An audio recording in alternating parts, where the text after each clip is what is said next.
সুন্দর একটি জায়গা আপনাদের সামনে নিয়ে আসলাম।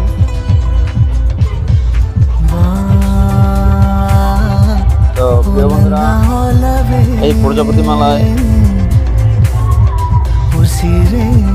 মেলায় আপনাদেরকে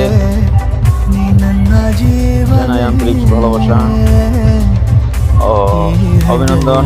তো সবাই জানাবেন কমেন্টে কত সৌন্দর্য জায়গাটা, আপনাদের কতটা পছন্দ হয়েছে। ভালো থাকবেন, সুস্থ থাকবেন। আল্লাহ হাফেজ, আবার দেখা হবে।